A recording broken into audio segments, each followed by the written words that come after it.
बहुत शानदार, अब आप बहुत शानदार, बहुत शानदार।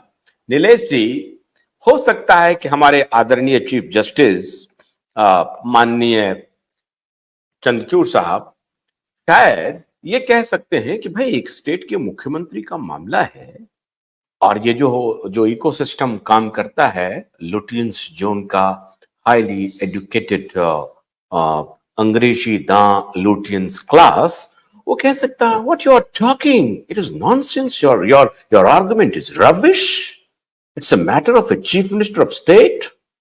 उनको अरेस्ट किया गया है और अगर वो रेफर किया जा रहा है, सुप्रीम कोर्ट उसको सुनने के लिए जा रहा है, they are saving they are custodian of democracy.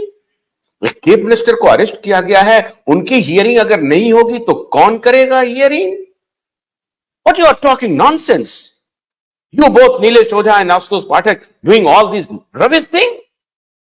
अब मैं उनके लिए जरा मैं एक आर्गुमेंट लेके आता हूं। ए chief minister of A state commit suicide, written categorically. These persons asked me for bribes. उसकी हियरिंग अभी तक क्यों नहीं हो रही? एफआईआर रजिस्टर नहीं हुआ, एफआईआर रजिस्टर नहीं हुआ अभी तक। पहले तो एफआईआर रजिस्टर होगा ना, सुसाइड नोट है तो।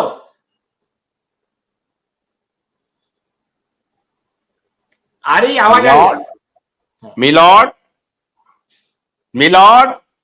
लुटियन जोन के दलाल, लुटियन जोन के जो दलाल मिलकर के ये पूरा इकोसिस्टम चलाता है, उन दलालों से मैं पूछना चाहता हूं कि एक मुख्यमंत्री के अरेस्ट की बात को सुनने के लिए पूरा अधिकार है सुप्रीम कोर्ट को, सुने, कानून सम्मत सुने, लेकिन एक स्टेट का मुख्यमंत्री सुसाइड कर लेता है, अपना सुसाइड नोट लिखता है, आज तक उस पर एफआईआर रजिस्टर नहीं होता है। जांच की तो बात छोड़ दीजिए, पूरा देश खुली आंखों से इस सत्य को देख रहा है, पूरा देश देख रहा है। आप लोगों ने जो एक माहौल बनाया हुआ है कि जजेस के खिलाफ कुछ मत बोलिए, कंटेम्प्ट ऑफ कोर्ट हो जाएगा, कंटेम्प्ट ऑफ कोर्ट हो जाएगा। ये कंटेम्प्ट मैं कर रहा हूं, आपके सामने में कर रहा हूं मिलॉर्ड, ये मैं कंटेम्प्ट कर रहा हूं। मैं आपसे पूछना चाहता हूं मिलॉर्ड, एक मुख्यमंत्री ने सुसाइड कर लिया, उनके सुसाइड नोट हैं, उस पर एफआईआर दर्ज नहीं है, और एक मुख्यमंत्री की जिनकी सुनवाई हाई कोर्ट में होनी है, उस हाई कोर्ट को छोड़ करके आप सुप्रीम कोर्ट में सुनने के लिए तैयार हो गए। माजरा क्या है? Is it A contempt of court? If I am asking this question, is it A contempt of court? आपको पूरे देश को माजरा बताना होगा मिलॉर्ड।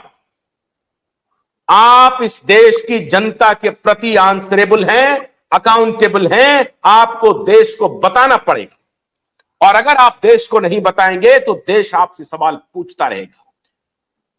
नीलेश जी ये बताइए, सुनिए पहली बात बताइए। हाँ बोलिए प्लीज।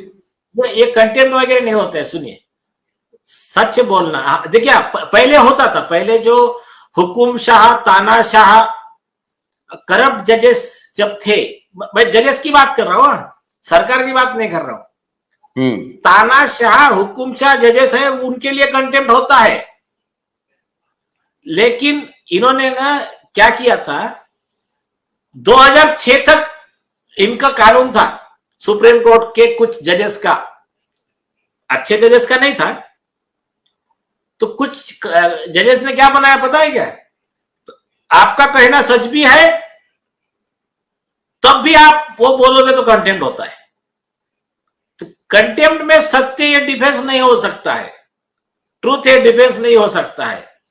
उसके ऊपर में सरकार को कानून का अमेंडमेंट लाना पड़ा, और उसमें 2006 में कंटेम्प्ट ऑफ कोर्ट एक्ट में सेक्शन 13 में अमेंडमेंट आया कि truth should be allowed as a defence.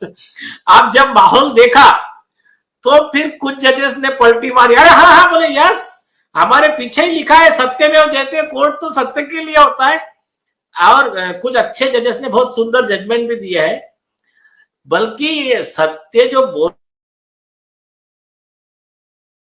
बोलना है ये कभी कंटेम्प्ट नहीं होता है। ये कानून तो 1906 के अभी तक है।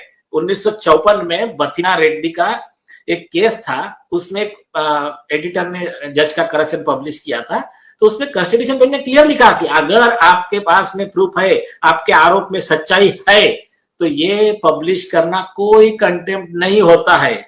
उसके बाद में तो अब तो अमेंडमेंट भी आ गए, कॉन्स्टिट्यूशन बेंच सुब्रमण्यम स्वामी वर्सेस अरुण शौरी का जजमेंट आ गया, वो आरके जैन का जजमेंट है, इनडायरेक्ट टैक्स प्रैक्टिशनर एसोसिएशन का है, और खास करके एक जस्टिस रंजन गोगोई ने 2008 में ललित कलिता का गुवाहाटी हाईकोर्ट का जजमेंट दिया था, उसको सुप्रीम कोर्ट के 7 जज बेंच ने रीसीएस करने में 2017 में अपील किया। उसमें भी कहा है कि आप जज के ऊपर आरोप नहीं लगा सकते प्रोवाइडेड आपके पास में प्रूफ है। आपके पास में प्रूफ है तो आप बिल्कुल लगा सकते हैं, वो कंटेम्प्ट नहीं होता है। तो आप जो कह रहे हैं उसको सुप्रीम कोर्ट के इसके आरके जैन के पत्रकार के केस में सुप्रीम कोर्ट ने क्लियर किया कि it is actually this reporters are performing their duty under article 51A(H) of the constitution of India.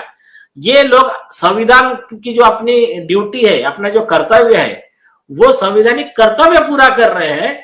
तो इनके ऊपर जो ये कहेगा कि ये कंटेम्प्ट कर रहे हैं, उसके ऊपर 2 लाख कॉस्ट लगाया था, तो ये कंटेम्प्ट नहीं होता है, सारी जनता भी समझ ले।